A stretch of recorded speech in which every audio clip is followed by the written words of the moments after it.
Okay, we are on Kilayim Perek Chet Mishnah Gimel. We're going to continue talking about the idea of Kilayim Behema.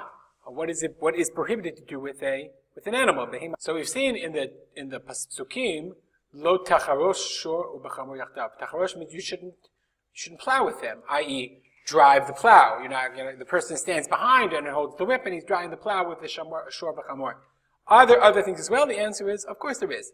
Hamanhig, the person who's driving the Shor B'chamor, the Kilayim, Sofeget Arba'im. Sofeget Arba'im is another way of saying that he gets Malkot. It's not really Arba'im, it's 39, but in the vernacular of Chazal, of the Mishnah, Sofeget Arba'im, Sofeg means he absorbs the 40 lashes, the 39 lashes. Vayoshe Bekaron, Sofeget Arba'im. Not only the person driving the animals, if you're sitting in a wagon, somebody else is driving the animals and you're sitting in the wagon, he's also Sofeget Arba'im. That also gets Malkot. Rabbi Meir Poter. Rabbi Meir says you're not Chayav if you're just sitting in the wagon because, what can you do? You're not adding or detracting from what the animals are doing. It's a very interesting question. Halachically, the Bartanura says we don't paskin like him. En halacha ki Rabbi Meir. Why? Because if you're sitting, you're adding weight. You're forcing them to pull harder. You're creating more friction. You're creating more work for the shor and the chamor. So that's part of the driver. So there's two ways of understanding this. The first way, let's read it, translate it.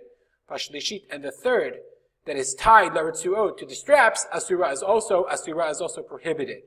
Okay, it doesn't sound like it's right. That sounds like it's asura, says the Mishnah. What does that mean? It says about Tanura, two horses are tied to a karon, to the wagon. And you also attached a chamor to the wagon. Even though without the chamor they would also go, the chamor is helping. It's also pulling. So you have 2 plus 1. It's asur. We don't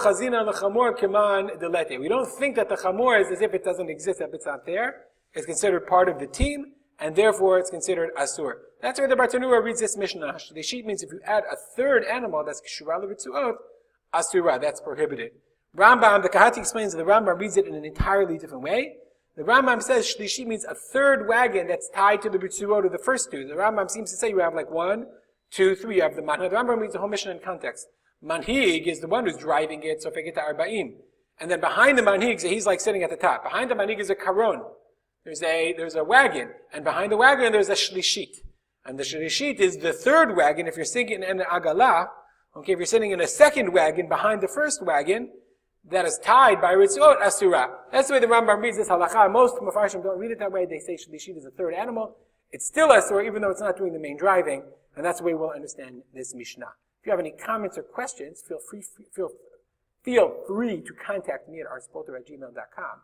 We'll dedicate the learning to the memory of my father, Harav Simcha ben Yitzchak Kalman. Have a great day.